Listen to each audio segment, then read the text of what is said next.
मुकेश, आप दिखाओ कैसे शहर यहाँ से पूरा दिखता है। अगर आप देखें सामने दो तालाब एक दिख रहे हैं, जो साफ तालाब आपको दिख रहा है ये यहाँ का मरीन ड्राइव है। बहुत ही इंटरेस्टिंग यहाँ पर जो राजनीति की जो लड़ाई है वो चल रही है। जिनका एक दौर में बड़ा नाम चला करता था, अजीत जोगी और वीसी शुक्ला के लगभग या उनके समकालीन ये लोग हुआ करते थे, तो उस समय से ये सीट चर्चित रही है और ये कांग्रेस का गढ़ रही है किसी समय पर।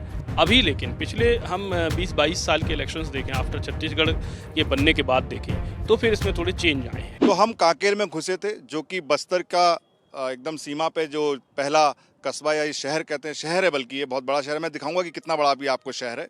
हम कांकेर के सबसे ऊंचे पहाड़ पर, जिसको गड़िया पहाड़ कहते हैं, उस पर खड़े हैं।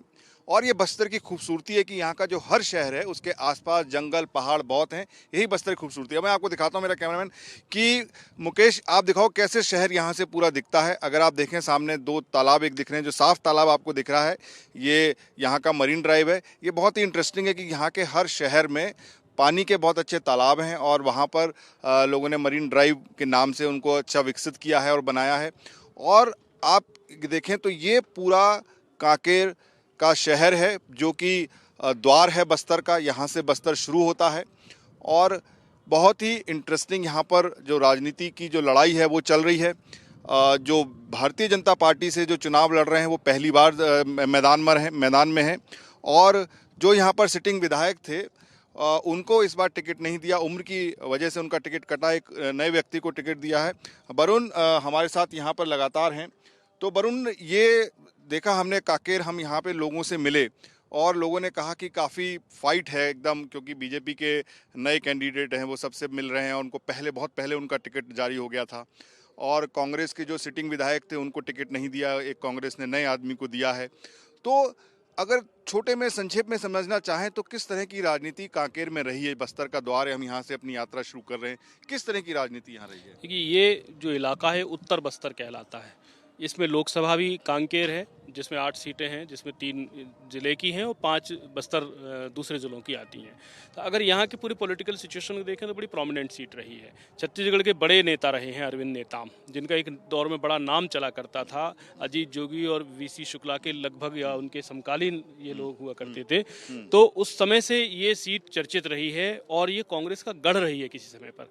अभी लेकिन पिछले हम 20-22 साल के इलेक्शंस देखें, आफ्टर छत्तीसगढ़ के बनने के बाद देखें, तो फिर इसमें थोड़े चेंज आए हैं। फिर जैसे कांकेर जो सिटी है, यहाँ बीजेपी का और कांग्रेस का होता रहा। अंतागढ़ जो है वो बीजेपी पे जाती रही।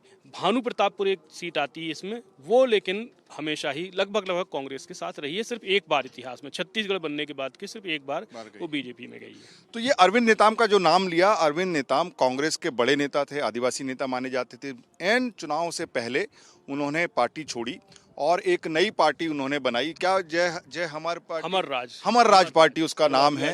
हाँ, पिछली बार बाई इलेक्शन उन्होंने बड़ा करिश्मा कर दिखाया था। हाँ। भानु प्रतापपुर में बाई इलेक्शन हुआ दिसंबर 2022 में, तो उसमें अकबर राम कुर्राम को सर्व आदिवासी समाज के बैनर तले उतारा गया। इलेक्शन कमीशन की भाषा में तो वो निर्दलीय थे। हाँ। लेकिन जो वहाँ पर जो सेंसेस थे, जो वहाँ पर एम्बियंस था ट्राइबल के बीच में, वो एक बड़ा ही पॉजिटिव था। वहाँ से इनकी बुनियाद रखी जाती है। हाँ। और अब तक वो एक बड़ी चैलेंजिंग पार्टी बनी। तो ये आप समझ रहे होंगे कि जब से हम घुसे हैं बस्तर में, आदिवासी सर्व आदिवासी, तो ये आदिवासियों का पूरा इलाका है, क्षेत्र है, उनका बहुमत है यहाँ पर। और उनको रिझाने के लिए चाहे बीजेपी हो, चाहे कांग्रेस हो या अरविंद नेताम जैसे नेता हों, उनकी पूरी कोशिश रहती है कि अगर एकजुट उनका वोट मिल जाए तो उनको जीतने की पूरी संभावना होती है। आगे और बात करेंगे, बस्तर के और भी बहुत मुद्दे हैं, हम आपको उनसे मिलवाएंगे, उनके बारे में समझाएंगे कि आगे क्या मुद्दे हैं। अभी आप फिलहाल कांकेर के दर्शन इस गड़िया पहाड़ी से करिए।